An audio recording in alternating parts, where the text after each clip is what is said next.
Hello भाई, मेरा नाम सौरभ है। तो टॉपर प्लस में आप सभी का स्वागत करता हूं। और आज हमको देखना है कि गोलीय दर्पण जो होता है, गोलीय दर्पण का वक्रता केंद्र और त्रिज्या में क्या संबंध होती है, उसके बारे में देखना है। ये प्रूफ ऐसा क्वेश्चन बोर्ड में कभी कभी पूछ लिया करता है, प्रीवियस ईयर क्वेश्चन में भी रह चुका है।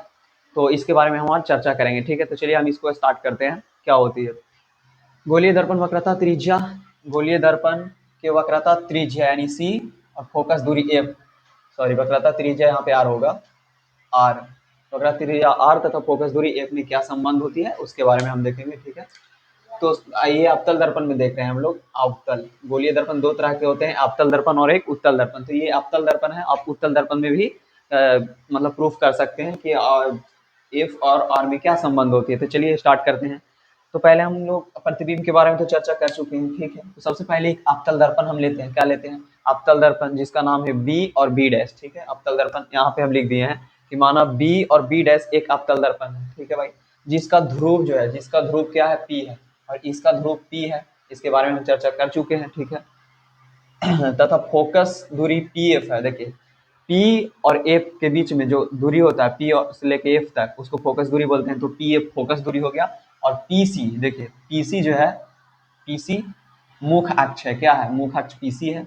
ए बी मुख अक्ष पी सी के समांतर है, जो दर्पण से प्रवर्तन के बाद फोकस होकर गुजरती है। तो कहने का मतलब है कि अवतल दर्पण के बारे में बता दिया गया है कि अवतल दर्पण बी और बी डैश अवतल दर्पण है। ठीक है, इसका ध्रुव पी है और पी से एफ तक की फोकस दूरी एफ है, जिसको हम लोग स्मॉल एफ से डिनोट करते हैं, फोकस दूरी। ठीक है, और एक है क्या? वक्रता केंद्र ये है। और पी से लेके सी तक ये क्या है? मुखाक्ष है।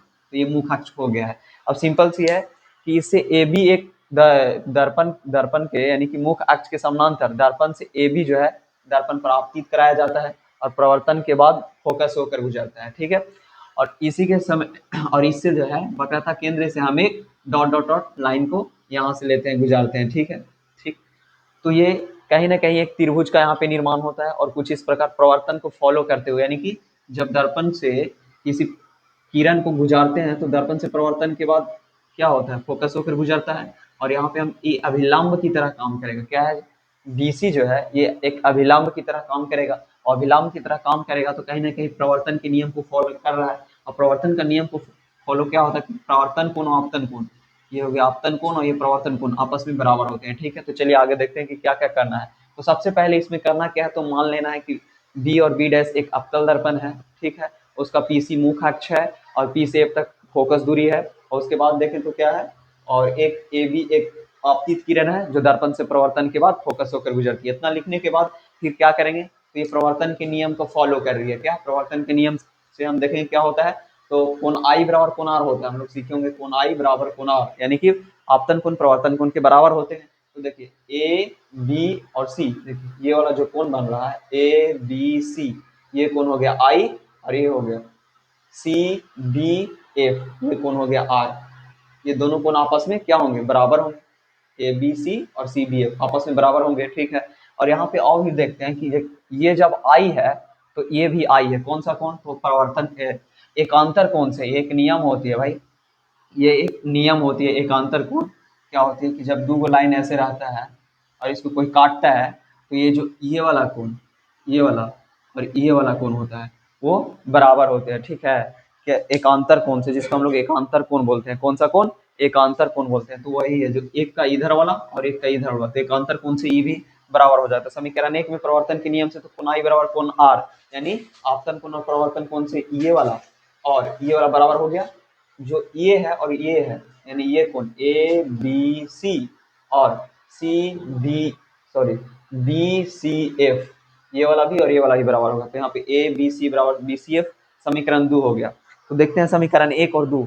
समीकरण 1 और 2 से जब चलेंगे तो देखिए यहाँ भी ए बी सी बराबर इतना है, यहाँ भी ए बी सी बराबर इतना है। ठीक है, तो जब ये ए बी सी और ए बी सी आपस में जब बराबर है तो दोनों ये भी बराबर होगा समीकरण 1 और 2 से। ठीक है, तो हम यही लिखे हैं कि कौन सी बी एफ बराबर बी सी एफ, समीकरण 1 और 2 से कौन सी बी एफ बराबर कौन बी सी एफ। ठीक है, और जब कौन सी बी एफ और बी सी एफ जो त्रिभुज जो बन रहा है, यहाँ से देख सकते हैं बी सी एफ जो त्रिभुज बन रहा है उसमें एक कोण आई और कोण आर, यानी ये दो त्रिभुज आपस में बराबर हो जाए, दो कोण आपस में क्या हो जाएंगे? बराबर, क्योंकि कोण आई और कोण आर आपस में बराबर होते हैं। और जब किसी भी त्रिभुज में दो कोण बराबर हो जाए तो उसको हम लोग समद्विबाहु त्रिभुज कहते हैं। कौन सा त्रिभुज? समद्विबाहु। तो क्या हो जाएगा? त्रिभुज एबीसी सॉरी बीसीएफ एक समद्विबाहु त्रिभुज है। कौन सा त्रिभुज है?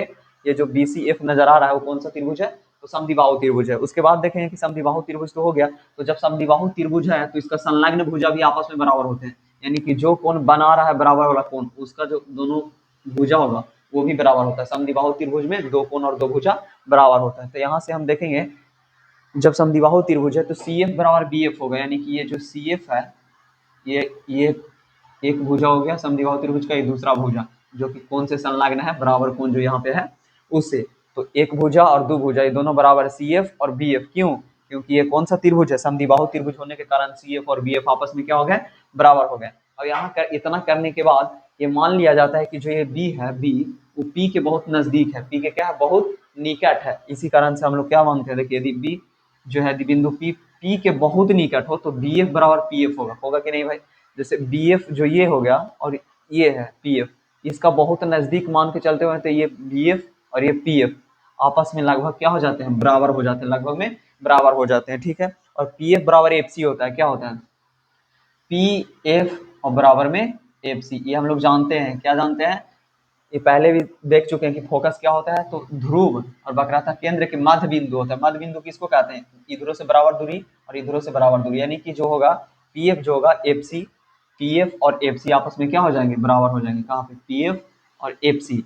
और जब पी एफ और एफ सी दो भागों में बांटा हुआ है तो पी सी के कहीं ना कहीं आधा है दोनों में से कोई भी, तो पी सी के क्या है? आधा हो गए, क्योंकि इतना आधा ई लिया हुआ है, आधा ई लिया हुआ है, तो पी सी पूरा हो जाएगा। पी सी पूरा है, पी सी के दो भागों में बांटता है, सी एफ और पी एफ।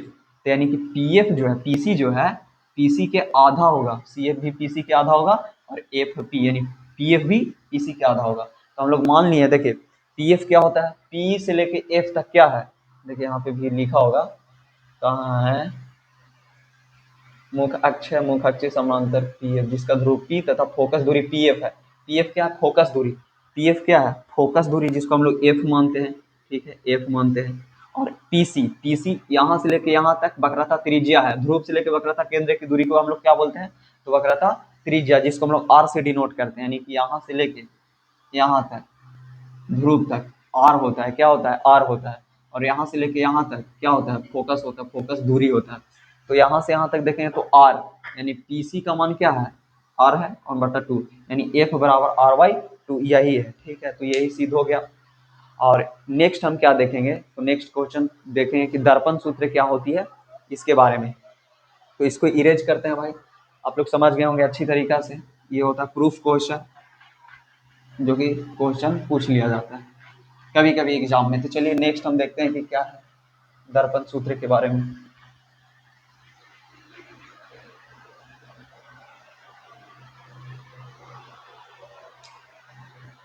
अब दर्पण सूत्र के बारे में देखें कि दर्पण सूत्र आखिर क्या होता है। दर्पण सूत्र, दर्पण सूत्र, तो दर्पण सूत्र से पहले समझने से पहले हम ये देख लेंगे कि कौन सा इसमें वस्तु दूरी क्या होती है, प्रतिबिंब दूरी क्या होती है, फोकस दूरी तो समझ गए हैं। ये सब के बारे में पहले हम लोग देख लेते हैं, उसी के बारे में हम चर्चा करते हैं। चलिए दर्पण सूत्र तो पहले हम एक फिगर ले लेते हैं, ठीक है, उसके बाद समझा देंगे कि क्या होता है। ये हो गया अवतल दर्पण,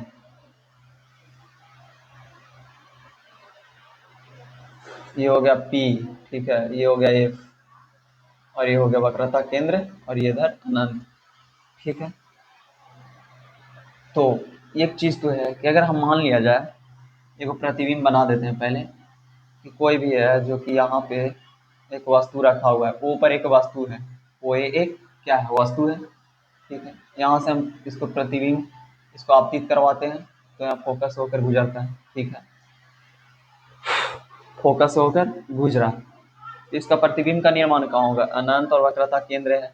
ठीक है, अनंत और वक्रता केंद्र और अनंत के बीच में है, तो या इसका प्रतिबिंब कहाँ बनेगा? यहाँ पे बनेगा। चलिए यहाँ से गुजरा, ये रहता, तो यहाँ से टकराने के बाद, ठीक है, तो इसका प्रतिबिंब कहाँ बना? यहाँ पे बना। इसका प्रतिबिंब कहाँ बना? यहाँ बना। चलिए एक प्रतिबिंब के माध्यम से समझ गए। तो चलिए हम यहाँ पे देखते हैं कि वस्तु कहाँ पे रखे हैं। ठीक है, वस्तु दूरी, वस्तु हमेशा कहाँ रखते हैं, तो दर्पण के बाईं ओर रखते हैं। कहाँ, लेफ्ट साइड रखते हैं, लेफ्ट साइड। तो देखिए ओ से लेके ए तक, ओ से लेके ए तक क्या है, यहाँ से लेके यहाँ तक, यानी कोई भी दूरी पी से नापते हैं तो पी से लेके ओ तक जो है, इसी को हम लोग बोलते हैं वास्तु दूरी। कौन सा दूरी, वास्तु दूरी, वास्तु दूरी। ठीक है, और प्रतिबिंब कहाँ बना, देखिए ओ है तो यहाँ बनेगा ओ डैश ए डैश, ये प्रतिबिंब बना। तो यहाँ से लेके पी तक ये कौन सी हो जाएगा, वो प्रतिबिंब दूरी हो जाएगा। कौन सा दूरी, प्रतिबिंब दूरी,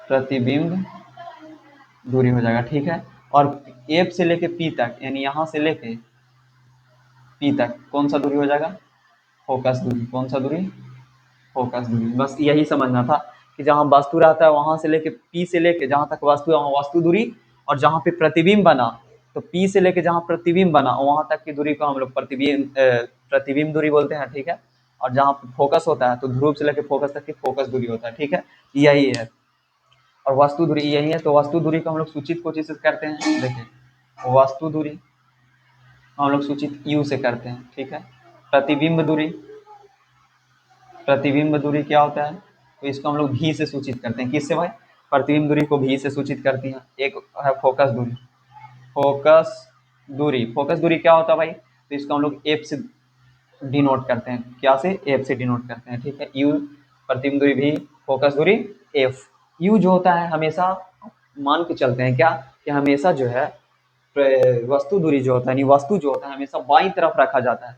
तो कल हम चिन्ह परिपाटी के बारे में बताए थे कि जब ऊपर जाते हैं तो प्लस में दूरी नापा जाता है, नीचे जाते हैं तो माइनस में। अगर राइट साइड जाते हैं तो प्लस में, और लेफ्ट साइड जाते हैं तो माइनस में। यानी बायां तरफ वाला जो हम लोग की वस्तु दूरी किधर जा रहा है, वस्तु दूरी हमेशा बाईं तरफ रखेंगे तो बाईं तरफ जो है नेगेटिव रहता है। तो वस्तु दूरी जो हम होता है हमेशा नेगेटिव होता है। क्या होता है, यू हमेशा माइनस में लिया जाता है, चाहे वो उत्तल दर्पण हो या अवतल दर्पण, दोनों में जो है यू जो है हमेशा ऋणात्मक होती है। यू ऋणात्मक लिया जाता है। यू हमेशा कैसा लिया जाता है, तो ऋणात्मक लिया जाता है, यानी कि यू हमेशा माइनस में रहता है। यू हमेशा किस में रहता है, तो हमेशा माइनस में लिया जाता है। प्रतिबिंब दूरी देखिए, प्रतिबिंब तो ये साइड भी, यानी कि दर्पण से, दर्पण के आगे भी बनता है और दर्पण के पीछे। तो प्रतिबिंब दूरी जो है ये प्लस में भी हो सकता है और माइनस में भी हो सकता है। तो प्रतिबिंब दूरी को हम नहीं लिखे, लेकिन स्पेशलिस्ट हम क्या लिखे कि यू जो है हमेशा क्या होता है, तो ऋणात्मक लिया जाता है। ठीक है, इतना समझ में आ गया होगा भाई। तो इतना समझने के बाद आप दर्पण सूत्र के बारे में हम चर्चा करेंगे। ठीक है, अब दर्पण सूत्र के बारे में हम चर्चा करते हैं। तो दर्पण सूत्र क्या होता है, चलिए देख लेते हैं कि दर्पण सूत्र जो है, दर्पण सूत्र क्या है। तो दर्पण सूत्र किसके यू, यानी वास्तु दूरी भी, प्रतिबिंब दूरी और फोकस दूरी, ये तीनों में जो संबंध है, एक फार्मूला बनता है। ये तीनों के बीच संबंध बनता है, और वही संबंध में एक फार्मूला क्रिएट होता है। क्या होता है, फार्मूला, एक फार्मूला क्रिएट होता है जिसको हम लोग दर्पण सूत्र कहते हैं। ठीक है, दर्पण सूत्र कहते हैं। तो दर्पण सूत्र क्या होता है, दर्पण सूत्र होता क्या है, तो दर्पण सूत्र होता है 1/v प्लस 1/u और बराबर 1/f। ये होता है भाई दर्पण सूत्र। कभी कभी ऑब्जेक्टिव में डायरेक्ट पूछ लिया जाता है कि इनमें से कौन दर्पण सूत्र है, दर्पण का फॉर्मूला है। ऑप्शन 4 को दे दिया जाता है उसमें टिक करने के लिए। तो ये हो गया दर्पण सूत्र, जिसमें हम क्या बता दिए कि वस्तु दूरी यू क्या है, तो वस्तु दूरी है, पर भी क्या है, तो प्रतिबिंब दूरी है, और एफ क्या है, तो फोकस दूरी है। क्या है, फोकस दूरी। इन्हीं तीनों के बीच में ये दर्पण सूत्र हो गया। ठीक है भाई, तो ये दर्पण सूत्र आप लोग अच्छा से समझ गए हो कि दर्पण सूत्र क्या होता है। और नेक्स्ट जो मेरा टॉपिक है एक है आवर्धन। तो आवर्धन के बारे में भी हम जस्ट चर्चा कर लेते हैं। तो ये दर्पण सूत्र आप लोग नोट कर लेंगे, उसके बाद आवर्धन के बारे में हम देखते हैं कि आवर्धन क्या होती है।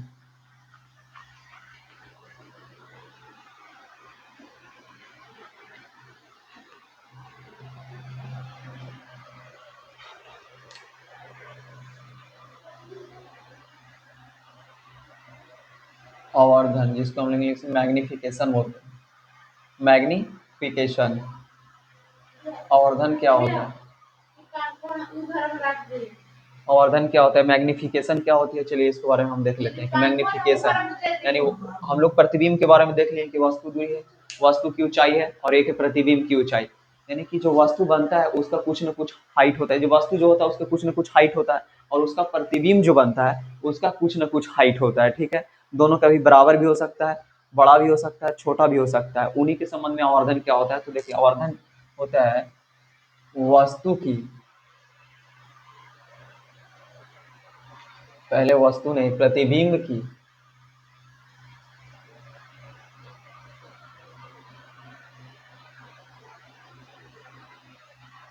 ऊंचाई तथा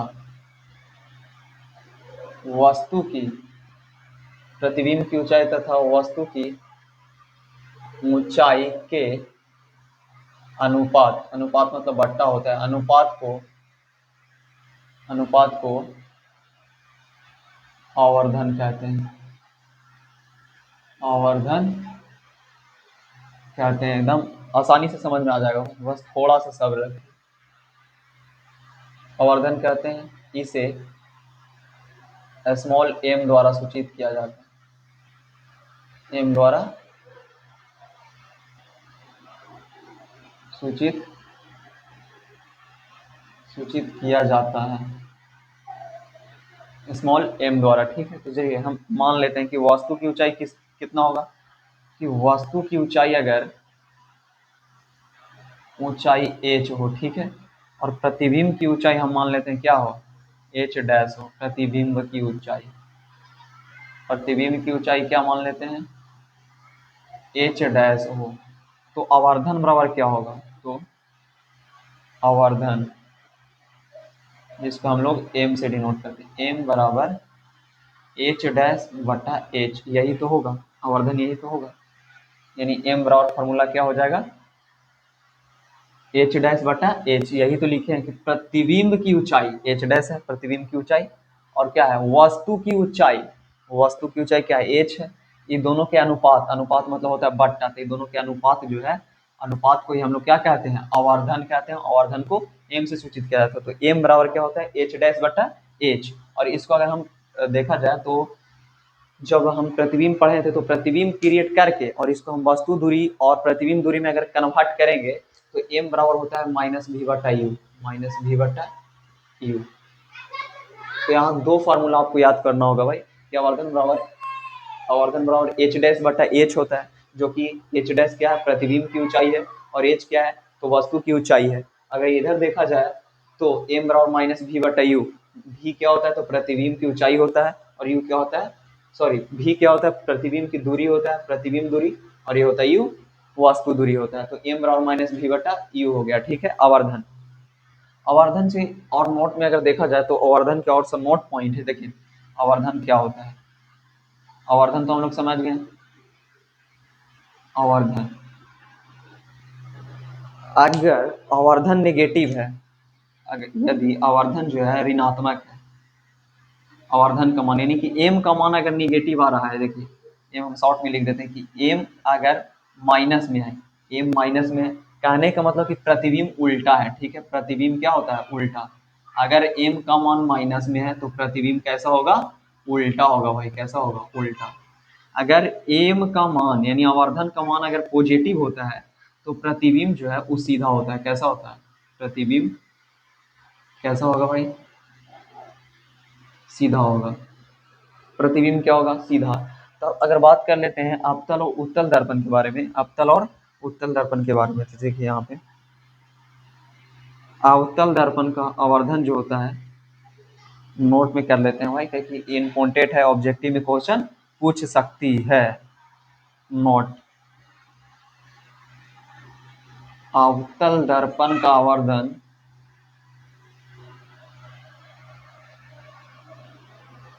आवर्धन क्या होती है, धनात्मक तथा ऋणात्मक दोनों होती है, ऋणात्मक दोनों होती है, क्या होती है भाई, तो अवतल दर्पण का आवर्धन क्या होती है, धनात्मक तथा ऋणात्मक दोनों होती है। क्यों होती है धनात्मक तथा ऋणात्मक, क्यों होती है, यहाँ पे बता दिए, क्योंकि प्रतिबिंब जो है ये कैसा बनता है, अवतल दर्पण में प्रतिबिंब दो प्रकार के बनते हैं, दोनों तरह के बनते हैं, यानी कि इसमें वास्तविक भी बनता है और आभासी भी बनता है। वास्तविक जो होता है उल्टा होता है, तो जब वास्तविक यानी उल्टा बनेगा प्रतिबिंब तो ऋणात्मक इसका आवर्धन कहीं ना कहीं ऋणात्मक है, इसी कारण से उल्टा बन रहा है। और ये जब सीधा यानी सीधा प्रतिबिंब भी बनता है किसमें, अवतल दर्पण में, इसी वजह से ही धनात्मक इसका आवर्धन धनात्मक भी होता है और ऋणात्मक भी होता है। लेकिन आप उत्तल दर्पण की अगर बात करेंगे, उत्तल दर्पण की बात करेंगे तो क्या होता है, तो इसमें सिर्फ और सिर्फ सीधा प्रतिबिंब बनता है, उल्टा नहीं बनता है। तो उत्तल दर्पण का क्या होगा, उत्तल दर्पण का आवर्धन क्या होता है, तो आवर्धन हमेशा धनात्मक होता है, आवर्धन हमेशा धनात्मक होता है, धनात्मक होता है। एक पॉइंट और यहाँ पे लिख लेंगे भाई, दो को लिखा दिए कि अवतल दर्पण का आवर्धन धनात्मक और ऋणात्मक दोनों होते हैं। उत्तल दर्पण का आवर्धन हमेशा क्या होता है, धनात्मक होता है। और इससे और भी है, अभी तीसरा में लिखेंगे,